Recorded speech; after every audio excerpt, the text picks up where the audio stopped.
are things that are together with the same idea, but it may not look unified. It may not have any unified look at all. Okay? So our first one for visual unity, our first slide here is Yayoi Kusama. These are called infinity nets, and basically you could say it's just an abstract bunch of dots if you wished. It's highly abstracted, right? And you've learned, I hope, that there's a range between the representational and the abstract.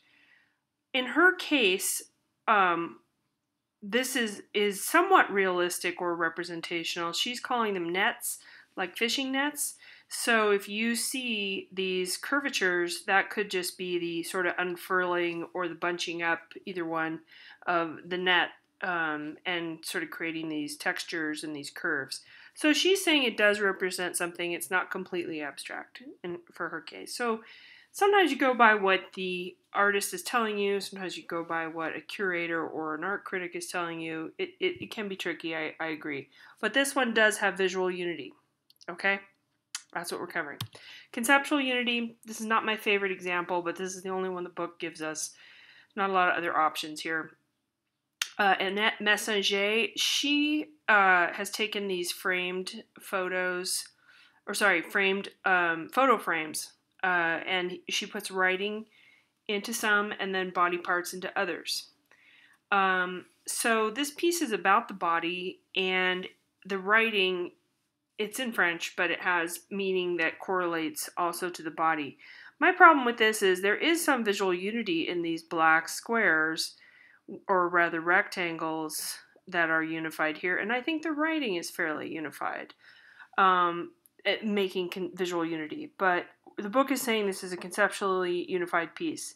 So you could understand this way to remember is like this ear and the text are very different visually, but yet they represent maybe similar things, and I believe that is the case.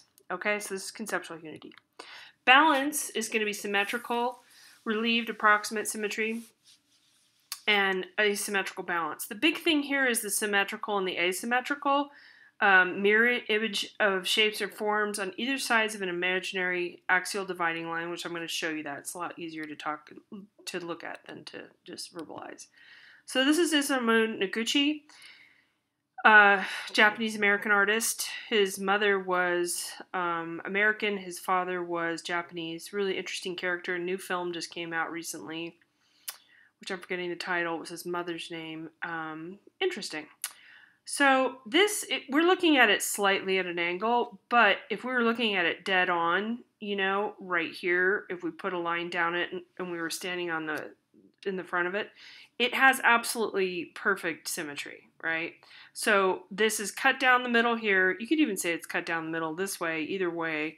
Generally speaking, they're talking about a vertical axis. And then this hole is similar and so on. There's not like a bigger piece of a hole over here. So this has symmetrical balance. It's very, very balanced, and kind of a little pun there. It's balanced on that point. Okay, also another symmetrical balance example, Picasso's Girl Before a Mirror.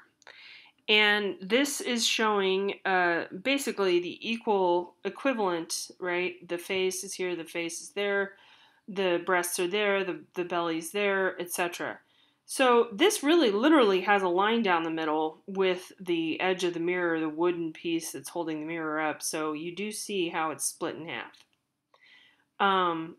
The difference here, and this is highly abstracted, yes, right? A little bit of cubism going on here, but more to do with the abstraction is a little bit later.